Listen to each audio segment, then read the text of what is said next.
This is the Bab el Mandeb. For thousands of years, merchants crossed this narrow strait carrying spices, silk, and gold. The winds are cruel, but the profits are worth it. Or your life is the price. That is why we call it Bab el Mandeb, the Gate of Tears. But could the strait make the modern world weep? The strait links East Africa, Arabia, and South Asia. Its importance surged in 1869 with the opening of the Suez Canal, creating a direct route to Europe. And with the discovery of oil in West Asia, it became a lifeline of the global energy.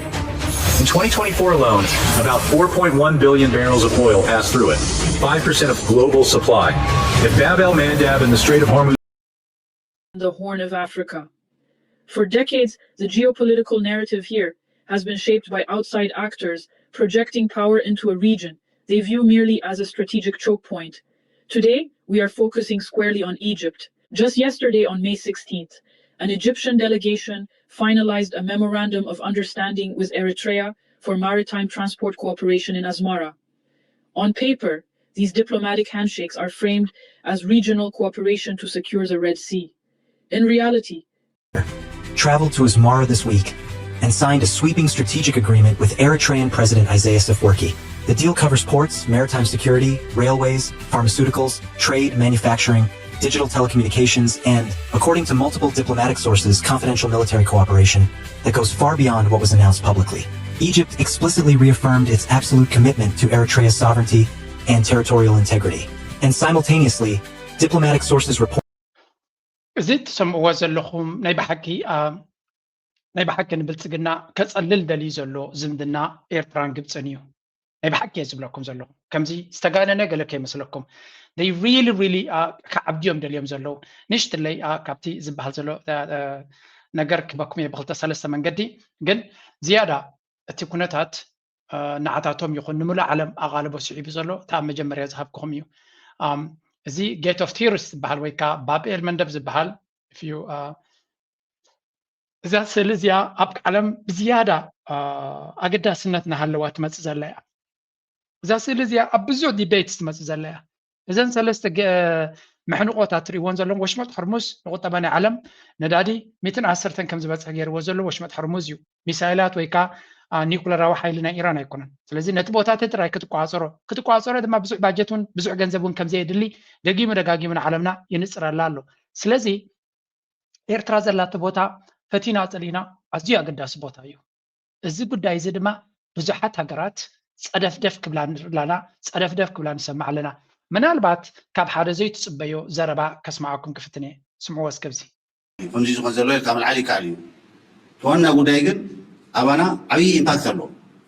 ኣብ ትግራይ ብጣዕሚ ዓብዪ ኢምፓክት ኣሎ ምክንያቱ እቲ ናይ ኮንቴንሽን ከምዚ ዝመሰለ ናይ ዓለም ናይ ፖለቲካ ሓይልታት ተሰላልፋ ምምዕራይ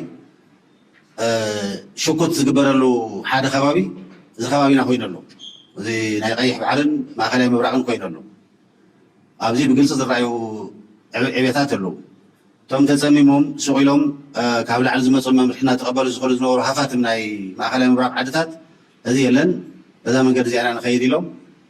ናይ ፖሊሲ መመረፅታት ዘቕርብሉ ደረጃ በፂሖም ኣለዉ ሓይሎም ተሰማዕነቶም ክንዲ ገንዘቦም ልክዕ ንክኸውን ምንቅስቃስ ዝገብርሉ ደረጃ ኢና በፂሕና ዘለና እዚኣቶም ጎረባብትና እዮም እዚኦም ዝገብርሉ እዋን ቀይሕ ባሕሪ ከም ማእከል እዮም ዝርእይዎ ቀይሕ ባሕሪ መጥቀሚ ገይሮም እዮም ዝርእዩ እዚ ኣብ ስዑድ ዓረብያ ዘሎ ምንቅስቃስ ጀነራሊ ኣነቱ ዲቴይልስ በብመዓልቱ እናተወስኸ ዝኸይድ ነገር ክህሊ ይኽእል ይኸውን እዩ ቀላፅሞም ኣኪቦም ሓይሎም ኣኪቦም ኣብዚ ከባቢ እዚ ሓደ ግዜ ካብቱ ዕርዩ ምስኦም ዝጠበቐ ዝነበረ ናይ ኣሜሪካ መንግስቲ እውን ፍልይ ብዝበለ ናይ ፖሊሲ ስፔስ እናሓዙ ድላዮም ዝገብሩ ኩነታት ይመፅእ ኣሎ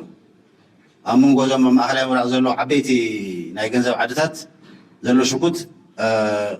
እና ግልፂ እናኾነ ይኸይድ ኣሎ ኤሜሬትስ ኣለዉ ብናይ ባዕሎም መንገዲ ሓገዝቲ እውን ፈጢሮም ገንዘቦም ተጠቂሞም ብፍላይ ኣብዚ ቀርኒ ኣፍሪካ ናቶም ኢንፍሉዌንስ ዝለዓለ ክኸውን ዓብዪ ፃዕሪ ይገብሩ ኣለዉ ያው ትፈልጥዎ ኢኹም ኣብ ሱዳን ዘሎ ውግእ ኣሎ ኣብዚ ከባቢታት ብፍላይ ድማ ምስ ቦርደር ተታሒዙ ንሶማልያ ኢዶም መእትዮም ንኣቶም ዝመስሎም ናይ ኢኮኖሚ ስርዓት ክህሉ እዮም ዝንቀሳቀሱ ዘለዉ لك عم ستريت اوف هرموز زولو وبيران زولو ناي اويل مملالسي باب المندب زبالو زتقنا زولو ناي بحري بري عبي ناي تنشن زفترلو خبابو خوينلو ازي بتعمي اقداش زقنا ناي ايكونوميك هاي واي زقاصاصر محنقو ناي بحر بر منقد محنقو كلهم انفلونسون كعبيو قاطرو يدليو ازي ترى ناي ايكونومي منقساس محنقو يكونن ثلاث عبيتي كفل علامات يرهبيو حد وجن اسيا هل وجن اوروبا ناب معرب وجن دما افريقيا يرهب اي بحرد باب المندبن بوبيل كادما سويس كانالن نام ميدترينيان بحري كوس كله مس اوروبا يرهب نام معرب جز كون كله ناب افريقيا ياتو كابن وقانوس كات كله دما نا اسيا ايكونومي منقساس بمول حيزو يزمصل بتعم استراتيجيك زقنا بوتايو اسيا تزلعل ايكونوميك عبي زرزل عدي اوروبا بتكنولوجين بايكونومي عبيتن قدمت يزو درجه صنع عدي افريقيا بناهز بوبوليشن برو ماتيريال بغزال ايكونوميك تصفى عالم زوال ناي عالم ناي بوليتيكا ناي ايكونومي غعزو نقدبيت تغير يخينيتا وهاي حساب كفل عالمي زي اوتوم زراها بيز مسمر زي ابز مسمر زي عبي شكوتي زبر زلو نحنا الماز مسمر زي نازلنا افت معراوي قفال قيح بحري نازلنا افت معراوي قفال قيح بحري زلنا تو مرقاو قفال قيح بحري زلونا عرب عدتات عريهم يتمتوا يوم زي قداي سو زخاي يكون نجار بزي زخون نحنا بقتا ملكتنا ايو كتا ابزي انت يزقبر زلو خمينا نخزلنا ابزيس كميجانا نحنا كنواسا انتي سقمي كاتمنا انتي بوليس كنحزلنا إلنا كم تريو زلهم قدانا كي بحري بغت هايو زملكتنا تبل مدمدمتها نابي احمد اب قدانا كي بحري كما خروز خل ويون زما خروز له تباهيل زمن هذا سبزيو كامنوي حوان حسب كنا ملس لنا نيرتراها افتك بحري اثيوبيا تركب الله بلا بلا نابله كراسن زصنحن حج دما نز قداينا بابيل مندبون كم عبا جندا غيرو ابت قداينا اثيوبيا قال كابتوم زغواي يزلو نت كونتاتتي نابي احمد ون قال كابتن نت بحرن خمالس يلو فنتحت حزبلو ابغن خالو خاجوخا كابزبلو وسب مخاني زمن نعم እዚ ጉዳይ እዚ ጻድቃን ስለ ዝበሎ ጻድቃን ስለ ዘለዓሎ ወይ እውን ስለ ዘይለዓሎ ኩነታቱ ዝቀያየር ነገር አይኮነን حق እዩ ተተጋጋሚ ክንዛረበሉን ክንርዳሉን ክንዛረበሉን ከነውጋሉን ጸናሕናዩ ሓንቲ ካፕተን ዝበለን ተተጋጋሚ ድማ ንዛረበን ዝነበርና ንሱ እውን ኢንሳይደር ኢንፎርሜሽን ስለ ዘለዎ ወየዳ ጎቦ ክሓልፋ ፈቲኑ እምበር ኢምረት ናብቲ ቦታ ክትመፅእ ከም ትኽእል ኣረጋጊፅልና ኣሎ ግን ኢማራት ቤናይ መንገዲ ናብቲ ቦታ ክትመፅእ ከም ትደሊ ግን ፅቡቅ ገይሩ ይፈልጥ ይመስል ምክንያቱ ኣብይ ኣሕመድ ቀዳማይ ፈረስ ናቶም እሱ እዩ ቡ ገይሮም እዮም ናብ ኤርትራ ክመፁ ዝፍትኑ ዘለዉ እዛ ኩላ ዓሰብ ተብሎም ዘላ ረስኒ ካበይ ከም ትብገስ ድማ ይፈልጥ ግን ኣብ ትግራይ ድማ ንተጋሩ ክእምን ስለ ዝፍትን ዘሎ ኣጀንዳ ናይ ኣቢ ከተሳሲኻ ከይበሃል ተባሂሉ ሪስክ ከም ዘለዎም ብላብላ እዩ ክዛረብ ዝፍትን ዘሎ ዳደዝን ንዓና ኣዝዩ ዘገድሰና ኩነታት ኣይኮነን ندحريت مالسكم إذا قد عايزي كابون العلي لمن كم زجدس كتفلت منتان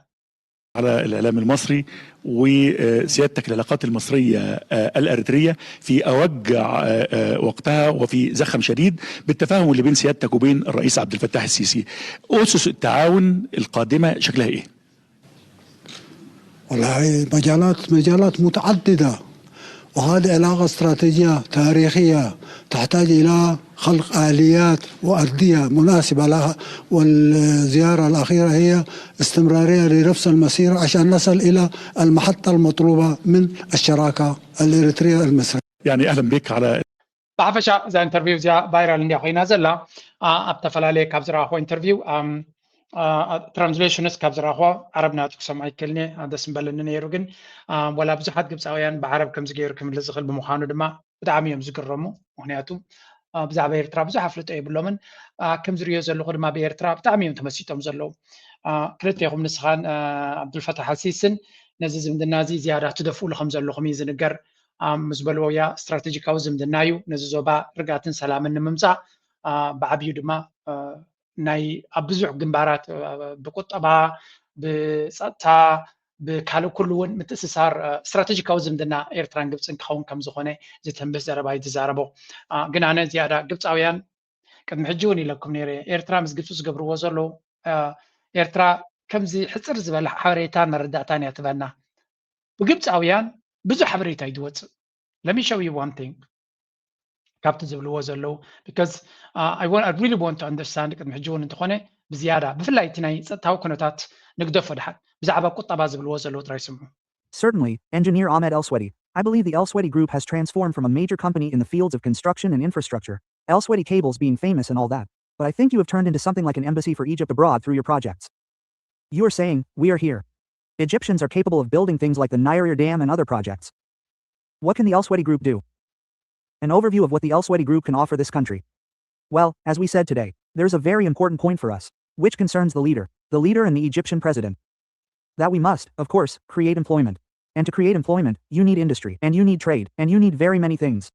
And it all begins with energy. Without energy, there's nothing at all. So, in a short time, we can increase their energy, and that will make a huge difference for them, whether in... Is this the starting point, engineer? Energy is the starting point, exactly, correct. At the same time, providing fresh water to every home is a very important point, whether we convert brackish water into potable water. حجي إذا تريوا زلهم نبحكي أقداس ركبينا نرزلنا أقداس ركب إذا تريوا زلهم السويدي زبهال شمو أحمد السويدي زبهال هذا عبي قطباوي جوارا زلوا كامباني يزمرح السويدي إلكتريكي زبهال أبزح سيكتور زنتف أب إنجينيرينج زنتف أب هندسة زنتف أب وايرلس استفلاليو كيبلسن أكسسواريسن أب كله ساعات أب ناي ساعات إندستري ونزنتف أب كامباني ناي جبتي يوزتري وزلهم حجي انتاي كن ريل لاينا نمسو زلنا أمو غيرتران جبت نزقبر زلو شركة نتويون زمدنا ترى زمدنا ترى زي كونه ببزح من قدي استفلالي ترجم زوها زلو ركبيو. First of all نزي نجار زي ناقلس كخيط كلهم أم نزي أول نار أخوهم كخيط سلز دلوقية جبت أويان انتهي بلو مسيلكم أبزي نعيون دس بلن مالتيو مسير تراك صار حكم تدليل لهم نقول طبعا يا تراك كنك يرى بحر وقينا شركة مسير تراك نصرح حسب لنا من مسير ترا أبيك صار حكم تقول ويون بخميك صرح كم زغل جلست زراركم لنا جرات على دم زبله تقدم هيك خوون زغل بزعيو مجمريا مسير ترا من سير ترا صرح كرخ بلو زغل شغلات كرخ بلو زغل من قدي كنفتر لنا شغلات كتفتر ويكا صرح كتفتر تخين كادما إندستري كتهنس على كا إندستري كتهنس تخين كادما إندستري نقدن كله كالو نزيهم كتهنس تخين كادما مسرته ساعاتيو مجمريا حتصير جزي خنقبر زلنا ساعات نيتهاجر أم منجا أم معبال نفس وقت في السدرة ساعات كرخ بلو زغل من قد أم مفتار كنسرح هنا يمز بلو زلو سازي من سير ترى أبزي حجيستا جبر زمدنا مجمريا زاز بلكم زلو really enjoy جبروا because بزوج جزي كفرار مونجلن رينا أنا بيرترا إذا حجي ترى تزجبر زلو كنتات أكل نايتي الجدانة يرترا سلا تلا علي أكل نايتي الجدانة يرترا سلا تلا على جبت أو يانا بيرترا ناتقد هذا مزمت زلو الجدانة يرترا نكل حال زلا على دسرحون قدامه زفلوتوني أبكنياتنا مع الناس نتكوين جبرا خلوقنا بحكي سميتاتي وقاصر كمان زي كل زلو because this is the greatest news is بيرترا تصبيو نعمتها تصبيو نعمتها تصبنا لما جبت أيام مسيوم رأيت كبنا التكنولوجيا كتعطون لا يكونن الجرات لعلنا كم كانت علامات الشركة ديرنا كنا برمنتا just كم كانت علامات نورمال هيوت كم مرة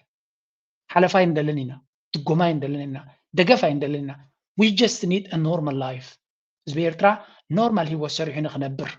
زغل هبرة تسبيو هيكوننا بعدو أسترحي كنبر له زغل كورا درو له زغل بايتا فتير كالو ورغت أبزي بلو بقو ناخذ خلو زي أبزع عدك تنبرة يتخلني خنا تبع خل هيوت كهن زغل زي جاي زلنا سلزي إيرتراويان فلا بيرترا زلهم صبوا نجار نامس أكميو من إيرترا سكوف سلز خنا نتي كونات بصبوا قلت لكم يلا جبت أويان نسكف تاصل زي بلو كم زي جيرو من أجرهم على سلزي من إيرترا أقد بس الديل سكير له in fact زي تقلت أتنازلا وتهدراو ديل وانت جيرو خمسة له سنس انتالو أقد أسوأ تهدراو ديل سلام تاي كمو هجي you have to understand the bigger picture أتزعبي يسألك ردعكم خلال وبزي سيادة وزير الخارجية بعرب سلزخونا نتصعف نارانا يخن كيد نخلينا اجي انتهى يوم زبلو زلو أبذكر دانا زلو اتلوخنا يرترا اتلوخنا يجبت أبزا عبد كمت خلو نزيوم سبازياتهم استفل عليو بغات عنا تكو طبعا كالي كغيرو زغلو وطبعا يرترا دما عبا بركتو كقبرو يقول يوم استبهلو سباتي حيزي ماتي زلو سلامتايكم جيرو مدحريلنا دما اتلوخ إيرتران جبتن بحارة ينكسر اللوا ግብፂ ድማ ምስ ኤርትራ ሓፂር ዘይኮነ ነዊሕ ስትራቴጂካዊ ዝምድና ክህልዋ ትደሊ ስለምንታይ ኢትዮጵያ ዝበሃል ቁፅሪ 1 ቁፅሪ 2 ቁፅሪ 3 ሃገራዊ ድሕነት ናይ ግብፂ ሓደጋ ናቱ ቁፅሪ 1 2 3 ግብፂ እዩ ሜቢ ቁፅሪ 4 እስራኤል ክትብልዎ ትኽእል እዮም ስለምንታይ ቁፅሪ 1 2 3 ኢልና ምክንያቱ ብዘይ ማይ ክትነብር ስለዘይትኽእል ብዘይ ምግቢ ክትነብር ስለዘይትኽእል ማይን መግብን ናይ ግብፂ ድማ ካብ ኒል እዩ ዝምርኮስ ክልቲኡ ዝብለኩም بجك أير ماي مقبل أير يزد لي كراب عيد ما مسللي سبك نبر مالتي ماين مقبل ناي جبتي كاتا ميت قاميتي أب نيلي زمركوس سلزي نزن كل تبعات تدما إثيوبيا دليتهم كنت قبرهم تخليها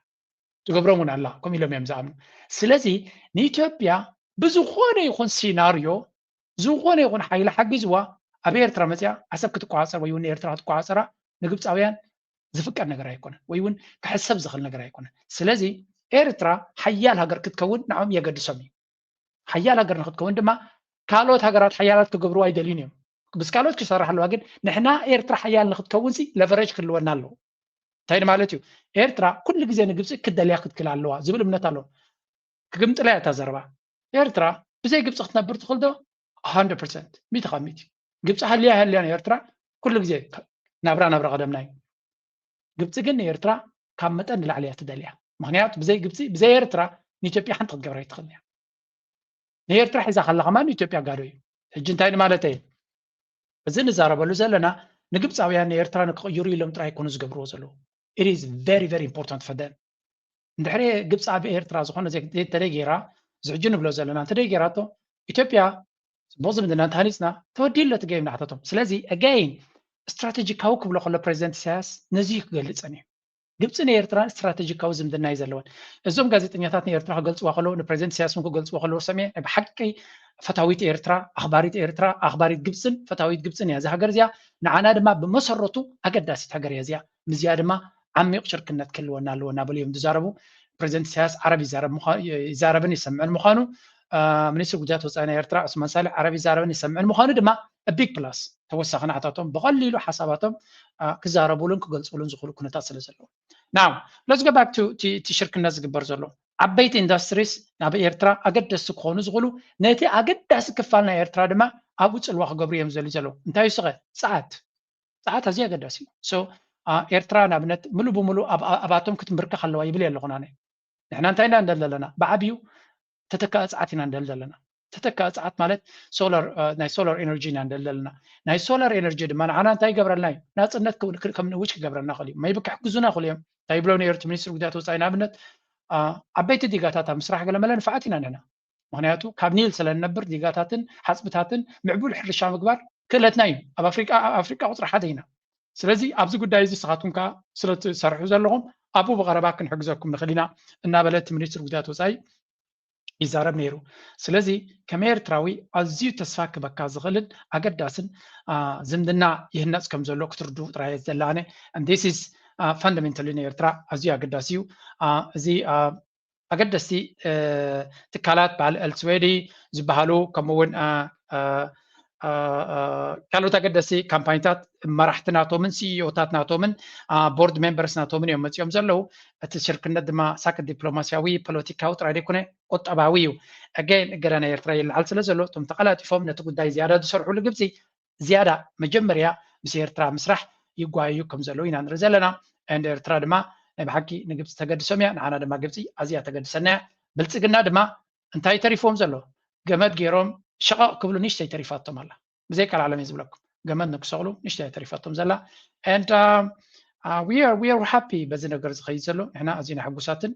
أنا بزانا نفسي تساجر له كم حجب زح كفرار مرئي كم زنا حججن نا practice صغيرة بكونتات رينا ينفلت الناس لم تاي مبزحت جزء تسجبرتنا برقدام دحر جداينا أنا جبران نخون جدام ما يلعب القدم جلز مثل قد ما كنا نسمينا أبنتنا يتلين لو خيط كله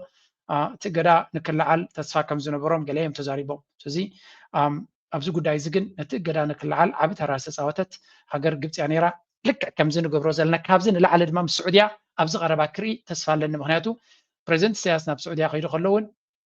هجد أسلوخ نايكو طبعا ناي ودباتن نايجلن نبي يرتراك متصم خان نجيرنا نيرو إن فاكت زكينات الجسد لازم أي تغير برا وحس حلست يوم كم تحاسب نيرو جن بسنك زكينات بمولو تغير سلسلة بزوان زي باي ذا واي جبت تجويز اللون እተን መሓዙታ እተን ቀንዲ ነዚ ቦታ እዚ ክቆፃፀራ ዝኽእላ ዝነበራ ስዑድያ ይኹን ኢማራት ቀጠር ከቢድ ሽግር ፈጢሩላን ስለ ዘሎ ስዑድያ ነቲ ብኮቲ ክትምዝምዞ እያ ትፍትን ዘላ ብዙሕ ገንዘብ የብላ ንባዕላ ኣብ ሽግር እያ ዘላ ግብፂ ኣብ ሽግር እያ ዘላ ንባዕላ ግን ካብቲ ዘለና ሽግር ከም ገለልና ክንወፂና ዝያዳ ግን ነዚ ሕጂ ስዑድያ ይኹን ኢማራት ይኹን ቀጠር ይኹን ወሪድዎም ዘሎ ሽግር ማብ ቀርኒ ኣፍሪካ ብዙሕ ክገብሩ ዘይክእሉ ዘለው ኣነ ኣብ ውግእ ስለዘየለኹ ይህረም ስለዘየለኹ ተጣፊየ ነተን ኣገደስቲ ሃገራት ከም በዓል ኤርትራ ምስአን ቦታ ኣንፂፈ ክፀንሕ ክእለ ንእሽተይ ቦታ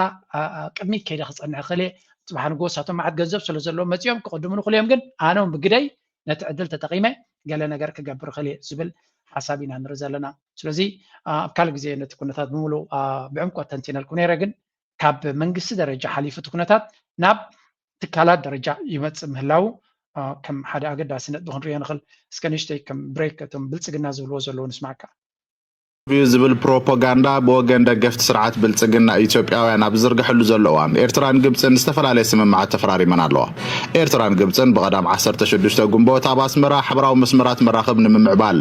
ምትእስሳር ወደባት ኣብ ቀይሕ ባሕሪ ንምሕያልን ወግዓዊ ስምምዕ ምትሕብባር መጓዓዝያ ባሕሪ ከም ዝፈረማ ማዕከናት ዜና ክልቲአን ሃገራት ገሊፀን እቲ ምፍርራም ፕረዚደንት ኢሳያስ ኣፈወርቂ ኣብ ዝተረኸበሉ መቐበሊ ጋሻ ደንደን እዩ ተኻይዱ ዘሎ እቲ ስምምዕ ብሚኒስትር መጓዓዝያን መራኸብታትን ኤርትራ ብርሃነ ተስፋ ስላሴን ሚኒስትር ትራንስፖርት ግብፂ ሌተናል ጀነራል ካሚል አልዋዚርን ዝተኸተመ እዩ እዚ ድማ ኣካል ናይቲ ምስ ሚኒስትር ጉዳያት ወፃኢ ግብፂ በድር ዓብዱላጢን ኣብ ኣስመራ ዝተጓዓዘ ኣካየድቲ ስራሕ ኣብ ፅላታት መጓዓዝያ ፀዓትን ዕደናን ሰርሓ ኩባንያታት እውን ዋና ኣካየድቲ ስራሕ ዘጠቃለለ ላዕለዋይ ልኡኽ ግብፂ ዘካየዱ ዑደት እዩ ኣብ መፋረቕ ዝሓለፈ ወርሒ ሚያዝያ ኣብ ግብፂ ምብፃሕ ዘካየደ ብሓላፊ ቁጠባዊ ጉዳያት ትግደፍ ሓጎስ ገብረ ሂወት ዝምራሕ ልኡኽ ኤርትራ ምስ ግብፃውያን ሚኒስትራት ወፃኢ ወፍሪ ንግድን ኢንዳስትሪን መጓዓዝያ ኤሌክትሪሲቲን ፀዓትን ሕርሻን መሬትን ከምኡውን ሓለፍቲ ትካላት ባንክን መድሃኒትን ተራኺቡ ከም ዝተዘራረበ ዝዝከር እዩ ሚኒስትር ዓብደላፂ ኣብቲ ምስ ፕረዚደንት ኢሳያስ ኣፈወርቂ ኣብ ዝገበሩ ዝርርብ ካይሮ ንላዕላውነትን ገዛዊ ቅንዕናን ኤርትራ ዘለዋ ደገፍ ደጊሙ ኣረጋጊጹ ኣሎ ፕረዚደንት ኢሳያስ ብወገኑ ኤርትራ ምስ ኩባንያታት ግብፂ ኣብ ፅላታት ፀዓት መጓዓዝያን ዕደናን ሕብራዊ ልምዓታዊ ፕሮጀክትታት ክትሰርሕ ድልውቱ ምዃና ገሊጹ ክልቲኦም ሚኒስትራት ጉዳይ ወፃኢ እውን በበይኖም ዝርርብ ከም ዘካየዱ ዝተረኸበ ሓበሬታ የመላኽት ሚኒስትር ጉዳያት ወፃኢ ኤርትራ ዑስማን ሳልሕ ኣብ ቀርኒ ኣፍሪካ ተሃዋስ ዞባ ምዕባደታት ዝበሎ ኣብ ግምት ብምእታው እቲ ዑደት ትርጉም ዘለዎ ምዃኑ ነፂሩ ብሰንኪ ኩናት ኢራን ኣብ ወሽመጥ ፋርስ ዝተፈጠረ ኩነታት ኣብ ከባቢ ወሽመጥ ዓደን ቀይሕ ባሕሪ መጻብቦ ባብኤል መንደብ ከይድገም ስጋኣት ዝሓደረ ኣሜሪካ ነቲ ምስ ኤርትራ ወፂናቶ ዝፀንሐት ምምሕያሽ ዝምድና ኣብ ተንቀሳቕሰሉ ዘላ እዋን ግብፂ ወሳኒ ናይ መንጎኝነት ተራ ሒዛ ትዋሳእ ከም ዘላ ይንገር ኣሎ ሚኒስትር ጉዳያት ወፃኢ ግብፂ በድር ዓብደላጢ ነቲ ኣጋጣሚ ናይ ትማል ዑደት ተጠቒሙ ድሕንነትን ምሕደራን ቀይሕ ባሕሪ ናይተን ኣብ ገማግም ቀይሕ ባሕሪ ዝርከባ ግዛታት ጥራሕ ምዃኑ ብምግላጽ ኣብቲ ዞባ ንፀጥታ ባሕሪ ብዝብል ንዝኾነ ይኹን ተራ ናይ ደገ ሓይልታት ነፂጎ ኣሎ ክብላ ማዕከናት ዜና ግብፂ ሓቢረን እዚ መግለፂ ምስ ኤርትራ ነነዊሕ እዋን ብዝኾነ ከምዛ ትሪእዋ ዘለኹም እዚ ኤርትራን ግብፅን ዝገበርዎ ኣዛረባ ኣርእስቲ እንዳ ኢትዮጵያውያን ድማ ብዓብዪ ሕርቃን ዲኻ ክትብሎ ብቂምታ ዲኻ ክብሎ ብዙሕ ኣርቲክልስን ብዙሕ ፅሑፋትን እዩ ብዛዕባ ዝገብሩ ዘለው ግብፂ ሓሳዊት እያ ከተደናግረኩም ኢለ እያ እምበር ዓብ ነገር ክትገብረልኩም ኣይትኽእልን እያ ኣብ ሓፂር ግዜ ክትጠልመኩም እያ ብኣፎም እዮም ከምኡ ዓብ ነገር ዝብሉ እምበር ዓብ ነገር ክገብሩልኩም ኣይክእሉን እዮም ይብሉና ኣለው ንሕና ድማ እንታይ ንብሉ ሸተት ኢልኩም ኣንጎሎ ቀይሩ ጥራይካ ትብሎም ነዚኦም ንዖም ዝምልከት ኣይኮነን ኣብነት ኣብዚ እንታይ ይብላ ኣሎ ሓደ pattern of hard headline diplomacy Egypt has a history of promising big projects in East Africa that fails to materialize. Sudan, Uganda, South Sudan, Somalia. እንታይ ዝብል ዘሎ እዚ ግብፂ ኩሉ ግዜ ዓበይቲ መብፃዕታት ምሳተወት እያ ይብል እንታይ ጋር መልስናትና እንታይ ፈልጥኩም ኣለኹም ግብፂ እንተወሓደ ንኤርትራ ክወራያ ትብልኒ ፈዲኹን ኣለኹም ንኤርትራ ይገዝኣ ስለ ዝነበርኩሲ ዓሰብን ባፅዕን ይምልከቱን እዮም ኣይትብልኒ ባይ ዘ ወይ ግብፂ ንክንደይ ዓመታት ኣብ ኤርትራ መግዛእቲ ነይርዋ ገለ ክፋል ናይ ኤርትራ ነው ዋላ ብሙሉ እንተይበልና ገለ ክፋል ተቆፃፂራ ነይራ ስለዚ እንተወሓደ እንታይ ክትገብር ትኽእል ዘይኮነ ዘገድሰና ንዓና ልኡላውነትናን ግዛታዊ ሓድነትናን ተኽብር ሃገር ቀዳመይ ተገድሰና ንዓና ግብፂ ድማ በተደጋጋሚ ኣብ ነፍሲ ወከፍ ዝመፅዎ ልኡላውነትን ግዛታዊ ሓድነትን ናይ ኤርትራ ክኽበር ኣለዎ ንሕና ድማ ንዑ ንምኽባር ዝከኣለና ክንገብር ኢና እዮም ዝብሉ ስለዚ ኣብ መንጎኹምን ኣብ መንጎ ኢትዮጵያን ኣብ መንጎ ብልፅግናን ኣብ መንጎ ብልፅግናን ግብፅን ንዓና ውድድር እውን የለን there is no competition ንዓና ዝወዳደሩ ነገራት ኣይኮኑን እዚኦም ንዓና እዚኣቶም በሰላማዊ መንገድ እሱ ኣብ ደገ ባሕርና ብሓይሊ እየ ዝደሊ ይብለና ኣሎ بحيلي نابز أفضل جبحر متيك كوسيدي بلنا له إحنا دما أفضل جبحرنا كنديك غفلنا يمن عنا تعنا شركة مسانا خجبر خل شركة كجبر خل دتي مشاركتنا ولا نو تراي زجد سنة سلزي أمونجو كل تيهم ودر وني لنا عنا it's very done deal مالتي تودي جبت انتهاي مبتعي جبرو انتهاي دليفر جبرو قدامي نجار كابزي منقص جبت كجبر لنا نسبة لنا كالوت كم سلة زخانية نابنت كلها بعد كينيا بلو ولا أوغندا نيل نسجلكم سلزلنا ديجا سرحوا لنا هم زبلهم زلوا إرتراق سرحوا لنا تبلي لنا invest جبرو بحدا نعبة شركة الناس نكبر يا تولدلا there's a big difference أبزي ودب سرحوا لنا تبلهم يلا إرترا ودبنا سحوا ويمركب جزولنا ومراقبنا يكون تخبونا تبلي لنا إرتراق بيتبلنا بحدا تشاركنا نسرح إن كان هبان رتعاوز خنا بيزنس نكبر يا تولدلا قلت أنا ما of course مساهم كان جبرنا خلوا هناتو نحن نربح حاسة لزلنا يبرلو so this is كمان ما maritime versus land media calls it a continental land corridor but the actual document is just a basic shipping line agreement ስለዚህ maritime corridor ተገይሩ ላ ግብጽ ተጋንን አላ እቲ حققን ናይ መራኸብ ናይ shipping line agreement መራኸብ ወደባት ናይ ምጥቃም ስምምዕ ተገይሩ ይብልሎ እኹል ንሳቱም እንታይ ይርዳኩም አለና አሃቱም by the way ኢትዮጵያ ምስ ኤርትራ እንታይ ክትገብር ትኽእል ነቲ ወደብናትና ክትጥቀም ትኽእል ስለዚህ ነቲ ወደብናትና ክትጥቀም ድሕሪ ኮይና ጽባሕ ንጎውን እቲ ወደባትናትና ምስ ካልኦት ምስ ግብጽ ኮይና ክንሰርሖ ከለና ግብጽን ኤርትራን ብሓደ ዝሰርሕዎ ዘሎ ወደባት ኢትዮጵያ ክትግልገለሉ ትኽእል እያ ኢትዮጵያ ዝኽልክላ ኣካል የለን ግብጽ ኣብ ኤርትራ ስለዘላ ወይ ኤርትራ ምስ ግብጽ ሽርክና ስለዝገበረት ንኢትዮጵያ ወደባትና ኣይትጥቀሙሉ ኣይኮና ንብሎም ዘለና ንወደባትና ክትወርዎ ተሓስብ ዘለኹም ግን ኣብ ሕልምኹም እውን ክመፀኩም የብሉን ኢና ንብሎም ዘለና ከምኡ ድማ the Sudan bottleneck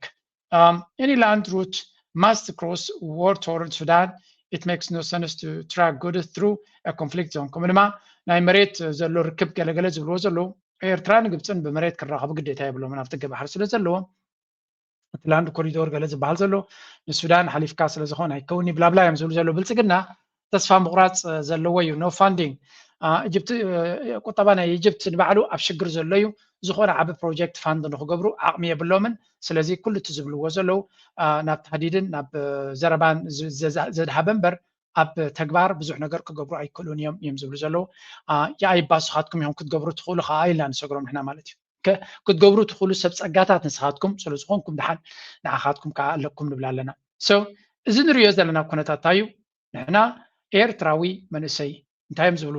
ኢትዮጵያውያን ከማኻዮም ጎረባብትኻዮም ከማኻ ጣይታ ዝበልዑ እዮም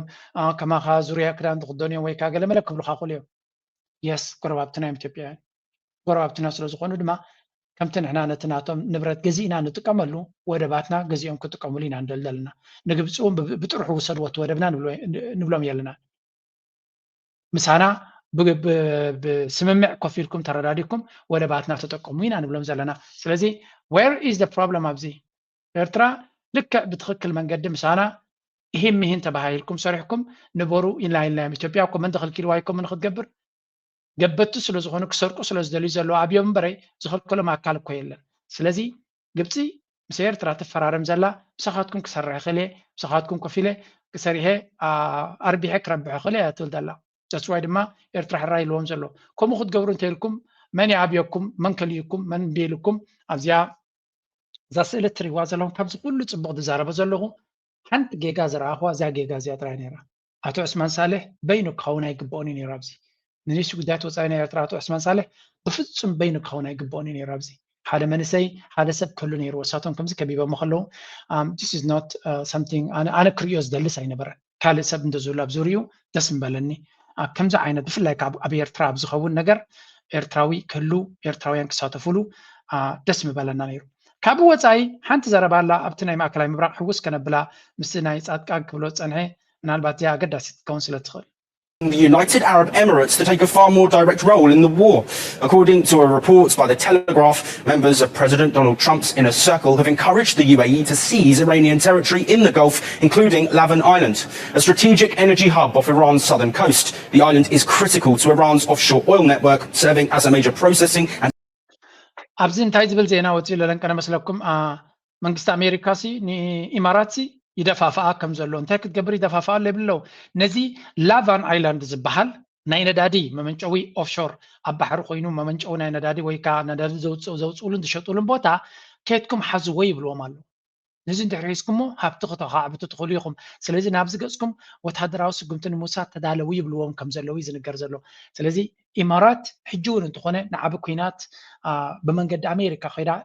ناب إيران قصة تدليو زلا يحسبوا له ويم سيريسلي ولا تي إمارات نبعلهم يدليو ويم نزي ونياتو تعدم نشتي سلازخونت بفلاي تعبدا بزبال تندادو ونات ودي خيس لزلو كلي هبتو زلو بوتا يدليو السودان نابنت زخدو بلو نايل تبايلو زغبر زلو سبح مريتن صقاتاتن معدناتن زلو سلازخونت معدنات يدليو مالو أبز بوتا دما بإيران بزح ندادي زلو إيران بزح غازن ندادن اللوا سلازي إيران منقس تفريسو إمارات لك كمتاب ليبيا من قد بنغاز غيرو مستي هفتر خليفة صرح وزلون نداد بوتا حيزوم زلو ولا قا قطع يشط ورلو تريبلنا كاو سيدوم غن كوينات ناي سودان غلن تقوملو لويا أبزبون كم خو غبري دليو سلازي نزي بوتازي نكقواصرو وتادراو سغنت كوزدو خمس دليو ينغرالو إيران دما مش نزخت وزدو أبكالكم كمان نمنباركم كم تسألوا خير نجبركم كعب بحجة تنقعوا زمسل زربا دما يجبروا لو أمانكم زون نتي أمانكم السعوديان إمارات نزجبر زلوا متفنان زون توسع كاله قص نايتين متفنان يوصل له بزو خير نبتي إذن حجرات عرب أمن حد حدن زلون بعسن مثل الآخن التكوينات إيران تطون تحريلو نابانا كم زخل سلزنجر كعب بحجي حسابنا الأمانة كنجبرن تدالينا خمسة نحكم زلنا ببزح من قدي ينقرنان متنقطعي وهبنا كم زلو يزنقر إرتراين دما نزي زبهلنا زلو أشكى على الجيرنا ويشللنا ويون أن عايسنا كن ريين خلينا أنت تنتابل تسقنا نساتو من أجنو من بحر إعلامه من ما عميقو كم سرفي يزنقر زلو بسري واللغم I must say that the UAE was directly involved in the act of aggression against my country كم حجون تخونا نتا إمارات بغتا أبهجرنا ورارا مقبارن شجرا مفتارن استساتفت هجريا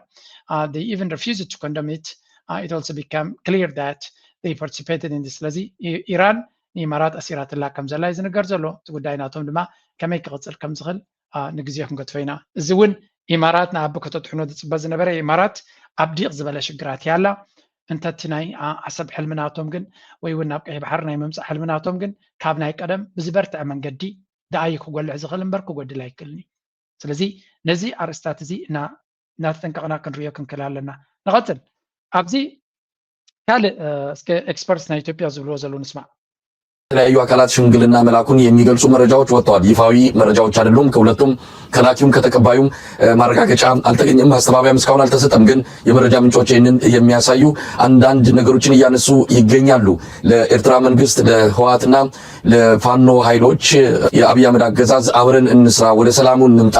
የሚል የተማጽኖ መልእክት እንደላከ፣ ነገር ግን እነዚህ አካላት ፈቃደኛ እንዳልሆኑ ነው የሰማ ነው። አንከር ሚዲያ በእርግጥም ማረጋገጫ አላገኘም። ግን ይህንን በተመለከተ ማጣራት እያደረገ ነው። በተወሰነ ደረጃ ፍንጮችን ለማግኘት ሞክረናል። በተለይ ያሬድ አብይ አህመድ ጨንቆታል፣ ጠቦታል መንደር ያለው በስጋ ሌሉ ውይይታችን በይሆናል ላይ የተመሰ እንታይም ዝብሉ ዘለው ብዙሕ ግዜ ክንሰምዖ ዝፀናሕና እንድዩ አብይ አሕመድ ዕርቂ ይደልብ ከም ዘሎ ልክዕ ከምቲ ብሓሶት ኣሜሪካ ክሽምግለኒያ ዓሰብ ክንረኽበሉ ንኽእል መንገዲ ክመፅእ እዩ ኣብይ ኣሕመድ ነስመራ ክኸይድ እዩ ፕሬዚደንት ኢሳያስ ድማ ኣዲስ ኣበባ ክመፅእ እዩ ዝብልዎ ዝነበሩ ቦግ ኣቢሎም ማለት እዩ እሙን ምንጭታት እዮም ነጊሮምና ሕጂ እውን ነዚ ናይ ኤርትራን ግብፂ እንታይ ይብልዎ ኣለው ኣንፃር ናይ ኣሜሪካ ተልእኮ ግብፂ ንኣሜሪካ ክትቀድም ኢላ ትገብሮ ዘላ እያ እምበር ኣሜሪካ ሲ ንኢትዮጵያን ኤርትራን እያ ብሓደ ኮፍ ከተብለን ትደሊ ዘላ ግን ግብፂ ንዑ ቀዲማ እያ ትፍትን ዘላ ደዋፅኣ ግን ኣይመስለኒ እዮም ዝብሉ ዘለው ሰብ ኣብቲ ሓሶት ባዕሎም ዝበልዎ ሓቂ ገይሮም ንዑ ክእምኑ ንነፍሶምን ንካልኦትን ክእምኑ ይፅዕሩ ኣለው ኣብዚ ድማ እንታይ ይብላ ኣሎ ኣነ ብተደጋጋሚ ምስ ህወሓት ክዕረቕ ምስ ኤርትራ ክዕረቕ ምስ ፋኖ ክዕረቕ ይደሊ ኣለኹ ዝብል ናይ ኣቢ መልእኽቲ ይስማዕ ኣሎ ይብል ኣሎ ይብዓፉ እውን ወላ እኳ ሽሞም ተደይረቕሐ ሰላም ክገብር ሪኮንሲሊየሽን ክገብር ይደሊ ኣለኹ ዝብል ዘረባ ኣሎ ግን ዝኣምኖ ሰብ የለን the message repeatedly asks these groups to work together and return to peace ስለዚ ኩላቶም ናብ ሰላም ንኽምለሱ ይፅውዕ እዩ status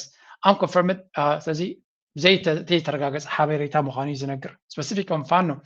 Mediators reportedly include imprisoned Amhara journalists, politicians, and businessmen close to the Prosperity Party.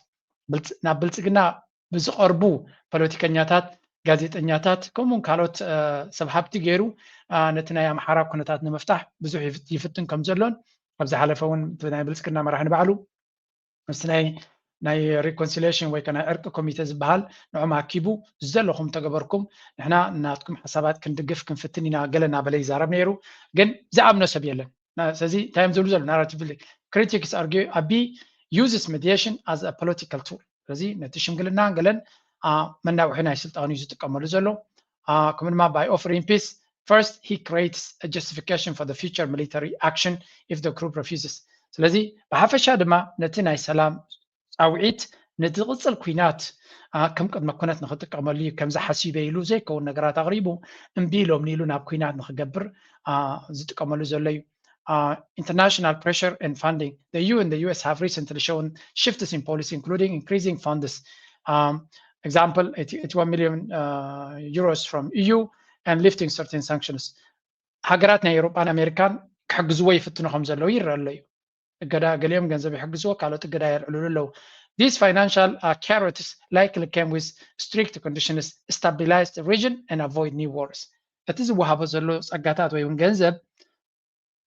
ካሮት ዩዚ ካሮት ኤንድ ስቲክስ ብልዎት ነዚ ክንባካ ነዚ ሂብና ካለና ንስኻ ግን ምስቲ ኣብቲ ከባቢ ኣብቲ ዞባ ሰላምን ርግኣትን ክትፈጥር ፃዕሪ ክትገብር ኣለካ ምስ ዞባ ኣብቲ ዞባ ዘሎ ሓይልታት ድማ ሰላም ግበር ኢሎም ኣዚዞሞ ከም ዘለው ዕግርግርን ሽግርን ከይትፈጥር ኢሎም ከም ዘለው ኢና ኢኻ ከተንብብ ትኽእል ይብላ ኣሎ ብሓፈሻ እቲ ዝብሎ ዘሎ ካብ ኩንነ ዝረሓቐ ነገር ኣይኮነን we can see this results ኣብ ካሊ መንገዲ ንቐፅል እንዳ ናይ ብልጽግና ባንዳታት ወይ ከዓ ናይ ትግራይ ባንዳታት ምስ ብልጽግና ዘለዎ ዝብልዎ ዘሎ ካስሙ ኩሉ መከራ ዘእተየ ሰብኣይስ ህዝቢ መርፅን ሰምዖም እዮም ኣነ ኣብታ ምርጫ ባዕለይ ተሳታፍ ስለዝነበርኩ ኩልኩም ኣለኹ 2009 እዮም እዚ ኩሉ ሰብ ወዲናስ ወለድ እያ ትመስለን 2008 ኮይና ኣላ መይት ሽሕወ እዚ ዝብል ፍሱር ምስካፍ ዝበሃል ዘይፈልጥ ህዝቢ ትግራይ ክወድእ ናብ ድሕሪት ዘይምለስ ሓይሊ ትግራይ ኣብ ዝቆፃፀረሉ ኩነታት ኮይና ታይና ክንሰርሕ ዝግበአና ብዝኾነ ይኹን መንገዲ ሙሉእ ትኩረትና ክኾን ዝግብኦ እዚ ኩነታት ዝምሕፃር እዩ እዚ ክሓፀር ምስተኻእለ መጠን ናይ ህዝቢ ይርኢ ነይረ ካብ ስልጣን እያ ተባሪሮም ገለገለ ዝበሃሉ 100% ሎያሊቲ እውን ኣይኮነን ሎያሊቲ ኮ ክትዕቅሎ ኣነ ሓደ ኤግዛምፕል ክህበኩም ክእል ከዲዑ ዝበልናዮ ኣነ ባዕለይ ኣብቲ እንታይ ዝበሃል ፍረጃታት ኣብ ዝነበሩ ኩሉ ሰዓት ፕሪቶርያ ምስ ፈረምና ከዲዑ ዝኸደ ናብ ኣዲስ ኣበባ ከይዱ ሃፍቶ ኣሎ ካብዚ حالي كان من كي جلسه صراحة بس أنا متأكد أخذ عزوة الناس حزو وانا حروني خوينو مدركات كمان رح يقولوا النبي سالم معلمة ما قال تصوعوا هاي مسألة أنا من كراف نزلني أبو خوينو تقول في حش يلو تعرفوا زي أتحاويو نحار ناوز أبو عزون أنون لمن قالوا وزع خوينو نورتو بدنبي زي ما حدرسه حزب تግራይ ኮይኑ ህዝብ ትግራይ መንእሰይ ትግራይ ዞምሳሲም ዘቀራርቦም ካለ ነገር የለን ጻርቃን ዝገለጸ ኣፍታ ተሳተፉላ ገበን ክሕቶ ዝኽእሉ ዕድል ከይፍጠር ምክር ካለ እዚኣ መቐለ ኮይኖም ገብርዋ ኸልዮም ኣብ ሓንቲ መንደር ኮይኖም ገብርዋ ኸልዮም ሶ ብዝኾነ ይኹን መንገዲ ብሰላማዊ መንገዲ ለውጢ ከምፅእ ዝኽእል ድልየት ዘይብሉ ሓይሊ ኣብ ስልጣን ካብ ስልጣን ተዋረሩ ዝበሃል ሰባት ኣነ ከም ዝተዋረሩ ከም ትሪእዎ ዘለኹም ጌታቸው ረዳን ጻድቃንን ክልቲኦም ኣብ ኣዲስ ኣበባ ኮይኖም ዓይነይ ዲ ወላ እንታይ ወላ እቲ ካሜራ ይመችይዎ በቃ ወላ ህላሂል እዩ እዚኣቶም ዘለዎ ኩነታት ትሪእዎ ኣለኹም ማለት እዩ ብሓፈሻ ብዘየገድስ ግን ንሓትሕትካ ብላዕ እያ ኮይና ዘላ ግን ብሓፈሻ ሓንቲ ዘረባለን ቀነ ብብዝሒ ክትገም ቀኒያ ንእሽተይ ንፃረ ድማ ወሲኾምላ ኣለዉ ኣብዚኣ ስምዕዋ እስከ بين تريفا تراي صمدو فريسا تراي بين فريسا زبلو متكل ديولو عمتكل زي تمسرته ريتو تاعنا تو بلصقنا بناي واحد من قدي نستراغدو قنيو او زيو تغارو بنطف طعمي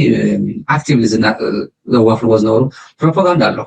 تراي مس ارترا تعالي اخبات له زخريو وين ما زنادهم مال جونسايد يفصملنا كويو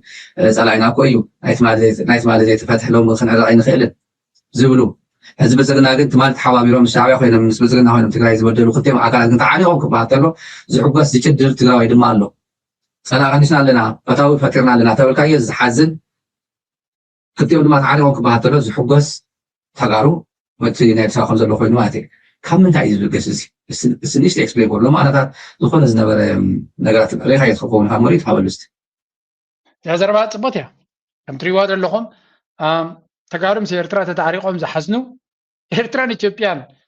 ቶም በዲሎምና ዝብልዎም ዝነበሩ ተታሪቆም ግን ኣብቶም ኣዲስ ኣበባ ዘለው ይሕጎስ ስለምታይ እቲ ትግራይ ዘሎ ህወሓት ክመውት እዩ ዝብል እምነት ስለ ዘለዎም ስለዚ ኣብ ስእሊ ዝተመርኮሰ ርዲት ዘለዎምን ምዃኑ ንክትግምት ኣገዳሲ እዩ ብዛዕባ እዛ ጉዳይ እዚኣ ብዙሕ ክትዝረብ ስለ ዝቐነ እስከ ንስማዕ ጽቡቕ ከምቲ ዝበልካዮ ሰፊሕ ሽፋን ተዋሂብዎ ገሊኡስ ዝኾነ ኣይ ክኸውን እውን ዘይክኽእል እዩ ዝብል ንእሽተይ ፀቢብ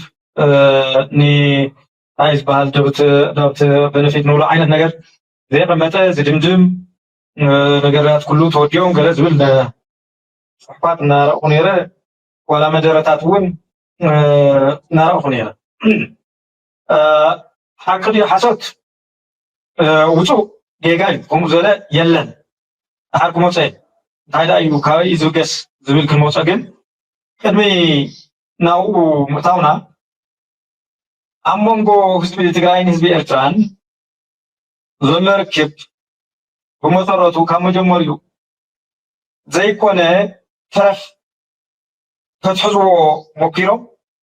ድሓረፍቲ ዘይኮነ ተረፍ ኮይኖም ከዓ እቲ ተረፍ እሱ ባዕሎም ፈጢሮም ልኡም ሓቂ እዩ ኢሎም ወሲዶም ከም ዝድግፍ ዝገልጽን ከጠናኸር ከም ዝሰርሕ ዝዛረብን ስርዓት ብልጽግና ህዝቢ ትግራይ ክብተን ይሰርሕ ብምህላው ኩሉ ትግራዋይ ክዕጠቕ ይግባእ ኢሉ ኦክሲጅንን ፀሓይ ብርሃን ንኸልክልካና ዋላ ብመተንፈስ ዝፈቐድካና ተንፈስና ነብር ኢልካ ንዘለዓለም ስዕረትካ ተቐቢልካ ከም ህዝቢ ጠፊእካ ምንባር ብዚኣ ተንበርኪኽካ ሰጊድካ ንዝፈቐደልካ ምንባር ዋላ ካብ ተከዘና እዚኣ እውን ሰላም ዝበካ እንተዝኾኑ ፅቡቕ ነይሩ ስርዓት ብልጽግና በደም ተጋሩ ሰትዩ ዘይፀግም ብሓዊ ጨካን ስርዓት እዩ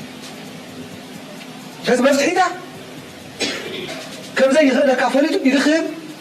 እንቶም ወፂኡ ከዓ ሓፀ ሰዓት ብቐሊል መስዋዕትነት ልእላውነትና ክነውሕስ ከም ብሄር ክንቅፅል ካብ ብተና ክንድሕ እንተኮይንና ኩሉ ብርኩን ዓይኑን እዝኑን ዝእዘዘሉ ወዲ ትግራይ ክዕጠቕ ኣሎ ኩሊሸ ስለ ዝዛረቡ ኣለኹ ብዙሓት ሚድያታት ክዕጠቕ ኣሎ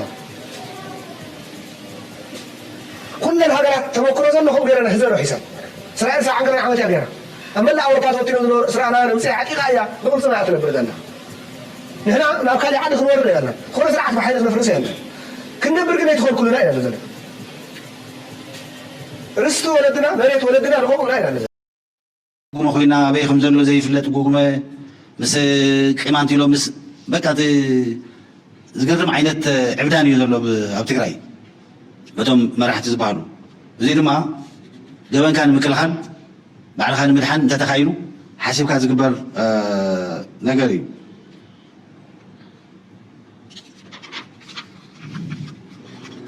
እዚ ኣብ ትግራይ ገብርዎ ዝደልዩ ዘለዉ ኩናት ብናተይ ኣረኣያ ናይ ውክልና ኩናት እዩ ናይ ህዝቢ ትግራይ ኩናት ኣይኮነን ኩናት ተተገይሩ ክገብሩ ብዙሕ ግዜ ፈቲኖም እዮም ህዝቡን ኣይገደፍዎን ህዝቡን ፕላን ይገብሩ ኣለዎ እዮም ህዝቡን ሓይሊ ይውደቡ ኣለዎ እዮም ብዝኾነ ይኹን ኣጋጣሚ እንድሕር ኩናት ተገይሩ ኣብ ትግራይ ዝግበር ኩናት ናይ ውክልና ኩናት እዩ ንኦም ጠቅም ንህዝቢ ትግራይስ ዘይጠቅም ተባሂሉ ዝሕሰብ ነገር ኣይኮነን ንኢሳያስ ይጠቕሞ ይኸውን ኩናት ድፊ የብለሉ ኣብ ወልድያ ወይ ኣብ ጋሸና ኩናት ግበር ይሕግዞ ግዜ ክረክብ ይገብሮ ናይ ኢትዮጵያ መንግስቲ ሰራዊትን ናይ ትግራይ መናእሰይን ኣብ ዝገብርዎ ግጥም ክልቲኦም ይዳኸሙ ኢሳያስ ፀጋ እዩ ንህዝቢ ትግራይ ይኹን ንካሊእ እንስሳቶም እውን ምናልባት ዕግርግር ተፈጢሩ ንባዕሎም ክኽወሉ ከም ውልቆም ይጠቕሞም ይኸውን ንህዝቢ ትግራይ ግን እዚ ክጠቅም ተባሂሉ ዝሕሰብ ነገር የለን ካሊእ ሲትረፍ ዋላ ብዝኾነ ይኹን ተኣምር ናብ ኣዲስ ኣበባ ቅርብ እንታይ ኢሎም እውን ዓድኹም ተመለሱ እዮም ክበሃሉ መእተው የብሎም ማለት ዴድ ኢንድ እዩ እዚ ንኾን ክመፅእ ይኽእል ኢልካ ትሓስቦ ነገር የለን ይሰምዕ ኣዲስ ኣበባ እንተኣቲና ስነፃ ትግራይ ክንጅምር ኢና ይብለሉ ቅድም ኢሉ መንእሰይ ትግራይ ሃገር ትግራይ ክንምስርት ኢና እናጨራሐ ክጋደል ኣብ ዝነበረሉ እዋን ሶልካ ዓሪፍካ ተቐመጥ ዝበሃል ዝነበረ መንእሰይ ህዚ ሃገር ትግራይ ክንምስርት ኢና ይብለሉ ክብሉ ይፍትን እዮም ብከምዚ ዓይነት መንገዲ ዝምስረት ሃገር ትግራይ የለን መቸም ከም ትሪእዎ ዘለኹም ተለፋልፍ እንድያ ኮይና ዘላ እታ ትግራይ ኩነታት ናታ በዓል እዚኣቶም እዮም ዘለዋ እንታይ ክብል ሓደ ምሁር ናይ ትግራይ ሰሚዐ መሲልኩም ኣብይ ኣሕመድ ብዛዕባ ትግራይ ምዝራብ ካብ ዝገድፎ ነዊሕ ገይሩ ትዝክሩ ሰሚዕኩምሉ ዶ ኢሉ ኣብይ ኣሕመድ ብዛዕባ ትግራይ ይዛረብኒ ከምኡ ናይ ኦህዴድ ሓለፍቲ ብዛዕባ ትግራይ ምዝራብ ገዲፎሞ እዮም ኢሉ ስለምንታይ ገዲፎሞ ምክንያቱ ዝኣኽሉ ኣኽላባት ስለ ዘማዕበለ ኢሉ ጻድቃን ኣለዎ ጆመዲድ ዝበሃል ኣለዎ ነነቲ ጆ መንጋግ ደም ወላ ገለ ዝብልዎ እንደንቲ ጀነራል ሳሞራ ዲገለ ዝባላሎ ጌታቸው ረዳ ኣሎ ማዓት ዕሱባት ይሒዝ ዘሎ ስለዚ እቶም ተወለተ ኦሮሞ ብዛዕባ ትግራይ ምስራብ ገዲፎም እዮም ምክንያቱ ናይ ኦሮሞ ኤሊት ናብዚኣቶም ኣውትሶርስ ገይሩ ወይ ነቲ ጉዳይ እዚኣቶም ነቲ ስራሕ ዝፍፅምሉ ዘለው ሰም እዮም እናበለ ክዛረብ ሰሚዐ ነይረ ዝኾነ ዘገርም ኩነታት እዩ ናብ ኤርትራ ገፅና እስከንስገር ሻዕርያ ዝበሃል ሰብ ነርና ሻዕርያ ኮፍ ኢልና ነው ሻዕርያ እና ጨው ቅድም ክንከይድና ድሕር ዓሰብ ክንከይድና ነዚ ዝኸውን መፅናዕቲ ትገብር እያ ቀዳማይ ጨው እንታይ ትመስል ዳከብ ናይ ሓበሬታ ኣሎ ናይ ስላይ ከዓ ፅቡቅ ሓበሬታ ስለ ዘለዎም ኩሉ ግዜ ነይሩና እዩ ብባሕሪ ወሎ ናይ ሓይሊ ባሕሪ ናይ መሬት ስላይ ኩሉ ግዜ እኩል ሓበሬታ ኣለዎም أبي كعرف خلا أبي ما يسفتيا يجي أخذ ما نصنعلنا ما نرلو من قد ما رأيت أخذ يجي نجرني نور الله خسر ونفرط من أخذ دك بعدين سبوا خلاك خلا أباي نقر على من تا حمشت أجمال كان أدق لنا كابتها خلاص يا أخي أنا أدقن أي بعدين أنا بأخلا ألوانا قن كنا سمع نحرق لنا زي أنكل بيانا عارنا زي أنا عدقنا سب غيرنا نحن عدقنا نحن عدقنا بعدنا كيدينا حمشتنا كيدينا دحر جنرال سبحات فريم دحر نويح وان أب كاميرا متيو قد أستاريخاوي زانتا كنقر بفلاي دما ني كما قم بحرنا إرتراز تنكف مخانو زقرميو بحكي دس بليو أنا انتاي بحال كوي نمبر بحكي نا ميليتري يونيفرسيتي نا إرترا تزعابي ديناتو ويوناتو حلاف كون زقبو زنبري حدا سب مالتي نعي كم ليكتشرر ديكونس كم جيست ليكتشرر كوينتي يونيفرسيتي كن زعابي ممهر ويكا زعابي شمناتو كون زغل زنبري هذا أبي وتهدراوي ترى ديكونس وتهدراوي كيلا ترى ديكونس وتهدراوي فلسفنا زلون ولا ونكو طبعا فلسفنا ناتون أنا كابناي مرحتنا إرترا كندناي جنرال سبعة فريم زربا سمعكو زولي مثلا because بتصبغ غيرهم زأكبو على بزح فيديوهات ناي جنرال سبعة فريم زهبو ليكتشرز كاسل زخنة معناته نتمرتيلو زكبرو سل زخنة إن تاريخنا إرترا يكون في لايك أبنو ويش جنبيرون التاريخ إرترا بسفر تفعل عليه ثلاثة جزءات كفيدو جزء مجزات أو جزء قالس زنبرة دحر قالس زنبرة كم لما مجزاتك قالس بإرترا كجمرو زنبرة ميونين تديان يقول ناي كالون أكيد زكبرو زانتا تطلو نبحكي السخة ما استجبره يمزجنه كن كلا جزء كم زيدو مزيو كزنتو مقالون I hope من قصير ترى مش ما يتفوني أب documentation نفعاتهم نت كزارب وزخل زبالة كل تاريخ بفيديو غير كم سنة أزيا قداسيو وانا تت فيديو نام مصحف نقط كيرو عزيز قليل سلزخونه ويون بفيديو خا درجة مصحف تلومي ناب أوديو ناتغيروا أنا زبز مصحف تسي بمسمعي زكاة تلومي مصحف جنس إلى كان ببازيو كفيديو مهنياتو مصحف جنس إلى كهذا نببسي قلت أنا قريت لك أين خانز نهان كلتي كنت كمل لك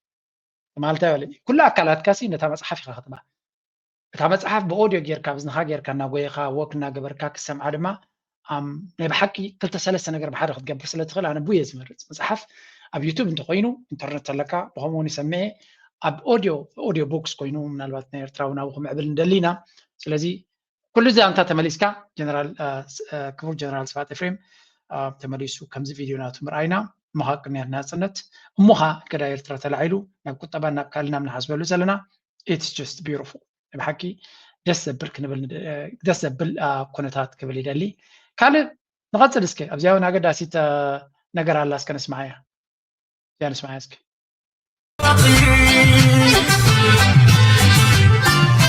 سلام عبد الحلف قدام سنبتا بورت سودان مغسلتا ناي صندوق ناي وعنا ناي سلام تغير ميرو تمنا كم تساتفو صندوق هذا حد عامت تي درجو كبل تعينتو تزرجح نيرو بدلو معرف زرقحو اول ريخمه طوني خدت فيديو اباون افتي اخي بهم يقول صوفت فيديو انت كم تقري تقول Distinguished ladies and gentlemen, today we have entrusted you with a profound responsibility to play a role in advancing that Sando journey toward international recognition. To ensure that this path to global acclaim is pursued with precision and purpose, we're pleased to announce the appointment of Mr. Daniel Taglay, Executive Director of the Eritrea Next Policy Institute, as our official representative. Accordingly, Mr. Daniel Takhlai will lead and amplify all media-related initiatives, including interviews and promotional activities aimed at the international community until it reaches the desired level. For further information about the work conducted through the Eritrea Next Policy Institute, please visit eritreanext.org. We extend So እንታይና ንሰምዕ ዘለና ኣብዚ ናይ ብሓቂ ኣብቲ ኣብ ፖርት ሱዳን ዝካየድ ዝነበረ ናይ ፅምዶ መድረኽ ንፅምዶ ናብ ካልእ ደረጃ ከሰጋግርዎ ምናልባት ኣብዚ እውን ኣብዚ ቅድሚት እንታይ ኣሪና ፀኒሕና መሲልኩም look at these people እዚኣቶም ዓበይቲ ፖለቲከኛታት ብየማንን ፀጋምን ናይ ኣወል ስዒድ ዘለዉ እንተሪኢኻዮም ዓበይቲ ምሁራትን ፖለቲከኛታትን ኪላታትን እዮም ስለዚ ፅምዶ ናበይ ገፁ ይሰግር ኣሎ ናብ ምሁራት ከምኡ ድማ ሞር ሌጂቲመሲ ናብ ኦፊሻል ነገራት ይሰግር ኣሎ ንኣብነት ኣብዚ ናይ ፖርት ሱዳን ዝግበር ዝነበረ ዋዕላ ናይ ፅምዶ ኤርትራ ብመንገዲ ኣወል ጥራይ ኣይኮነን ተሳቲፋ ነይራ ብመንገዲ ኣምባሳደር ኤርትራ ተሳቲፋ ነይራ ስለዚ ኦፊሻል እዩ እዚ ነገር እዚ መንግስቲ ኤርትራ ከም መንግስቲ ናብቲ ፅምዶ ክሰርሕ ይደሊ ከም ዘሎን ሞር ኢንተርናሽናል ሬኮግኒሽንስ ብዩናይትድ ኔሽንስ ይኹን ብኣፍሪካን ዩኒዮን ይኹን ብካልኦት ትካላት ናይ ዓለምና እዚ ጉዳይ ናይ ፅምዶ ነቲ ጎረባብቲ ህዝቢ ብሓደ ከነብር ዝደሊ ሓሳብ ከም ዝኾነ ግን እዚ ማለት ከዓ ኣወል ስዒድ ክሳብ ሕጂ እቲ ዝዓበየ ስራሕ ኣብ ባይታ ክስራሕ ዝኽእል ነቲ ህዝቢ ኣብ ምቅርራብ ቪድዮ ናርኢናኩም ነርና ኣወል ስዒድ ዝቐረበ ማለት እዩ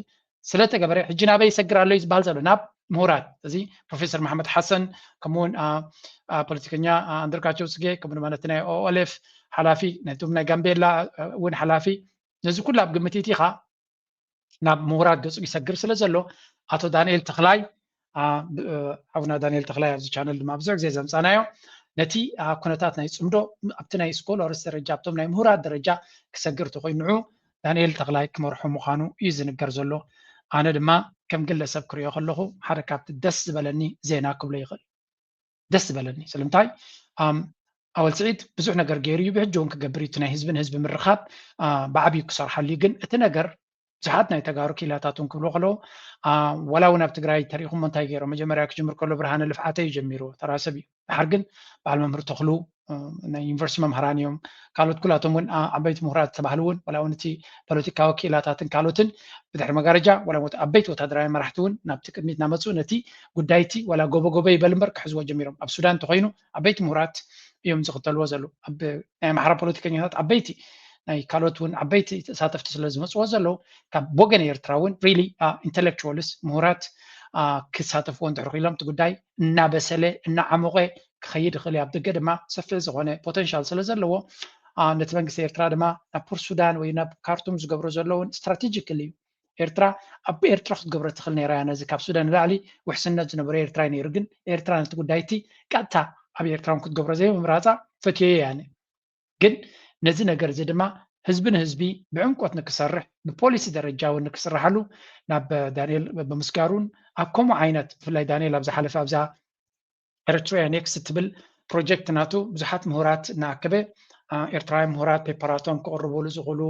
ዓሚቕ ትሕሶታት ዲቤት ዲስከስ ክገብርሉ ዝኽእሉ እናሰርሐ ስለ ዝፀንሐ ዝያዳ ዳንኤል ጥራይ ዘይኮነስ ፕላትፎርም ናቱ እውን ንሱ ክሰርሑ ዝቐነየ እውን ብዓብዩ ነቲ ናይ ኤርትራ ነብቲ ዓለም ለኻዊ ወላ ብእንግሊሽ ዝገብሮ ዝነበረ ትሕዝቶታት እውን ተሪናዮ ነቲ ኢንተርናሽናል ኦዲየንስ ታርጌት ዝገብር ስለ ዝኾነ እቲ ምስ ትግራይ ህዝቢ ንህዝቢ ምስ ሱዳን ዝግበር ኣወል ክመርሖ ይኽእል ይኸውን እዩ እቲ ዝነበረ ክቕፅል ይኽእል ይኸውን እዩ ነቲ ዕሙቕ ዝበለ ዲስካሽንስ ግን ዳንኤል ክመርሖ ከምኡ ዝመስሉ ካልኦት ተወሲኾሞ ንሳቶም ናብ ላዕሊ ደረጃ ወሲዶም ብምሁራት ደረጃ ክግበር ዝኽእል ዓበይቲ ኮንፈረንሳትን ገለን ንዑታት ክመርሓሎም ዳንኤል ምምርቆሖም ደስ ኢሉኒ ኤርትራ ድማ ብዙሕ ፀጋታት ብዙሕ ዓቕሚ ሰብ ብዙሕ ኪላ ኣብ ደገ ስለ ዘለዋ ንዓታቶም እናተጠቀመትሉ እንድሕር ከይዳ ኣብዚ ቻነል ዘይ ከምዚኣ እንታይ ደለየ ዘይ ከምዚኣ ትብል ደርፊ ኢና ተዘኻኽረካ ከምዚ ኢና ንደሊ ኣብ ቁጠባ እንትኾኑ ኤርትራውያን ምሁራያት ኣብ ደገ ዘለዉ ነቲ ናይ ቁጠባ ዝድለ ኤርትራ ናበይ ክትከይድ ትደሊ ናበያ ከተብል ንዝብል እውን ንኤርትራውያን ምሁራት እንተተጠቂማ ንኤርትራውያን ቢዝነስ ፒፕል እንተተጠቂማ ንኤርትራውያን ሳይንቲስትስ እንተተጠቂማ ኣብ ደገ ዘለዉ ኣብ ውሽጢ ዘለዉ ዝከኣሎም ይገብሩ ኣለዉ ነቲ ደገ ዘሎ ድማ ብሃገር ደረጃ ንክሰርሕ ነቲ ነገራት እቲ ንመንግስቲ ኤርትራ ዓብ ሓገዝ ገብርሉ ይኽእሉ እዮም ዓብ ሓገዝ ገብርሉ ይኽእሉ እዮም ዓብ ፍልጠትን ክእለትን ተመክሮን ዘለዎም ናይ ቴክኖሎጂ ይኹን ናይ ካልእ ኣብ ደገ እዮም ዘለዉ ነዞም ሰባት እዚኣቶም ንኤርትራ ዓብ ለውጢ ክገብሩላ ይኽእሉ እዮም እዚ ድማ ሰናይ ጅምሮ ጽቡቕ ጅማሮ ክብለ ይደላነ ናትኩም ሪቶ ናትኩም ሓሳብውን ግደፉ ንዳንኤል ድማ ጽቡቕ ናይ ስራሕ ግዜ ንሕና ድማ ጎንኻ ነቲ ጽምዶ ዋላ እኳ ብዓብ ደረጃ ሰሪሕና እንተዘይበልና ኣብኡ እውን ብዓቕምና ናብ ህዝብና ስለ ንሰርዕ ፀናሕና ካባና ዝላ ሓገዝ ከም ትወትሩ ነቲ ሃገር ዘድሊ ዘበለ እዚ ግበሩ ተተባሂልና ንክንገብር ድልዋት ምዃንና በዚ ኣጋጣሚ ክገልፀሉ ይፈቱ ንዑ እውን ብግሉ ኣብ ዝረኸብ ኩሉ ክነግሮ የኩም ኢለ መጀመርያ ምሳኹም ሼር ክገብራ ስለ ዝደለኹ ፓብሊክ ዘላ ሓበሬታ እውን ስለ ዝኾነት እያ ዝኾነ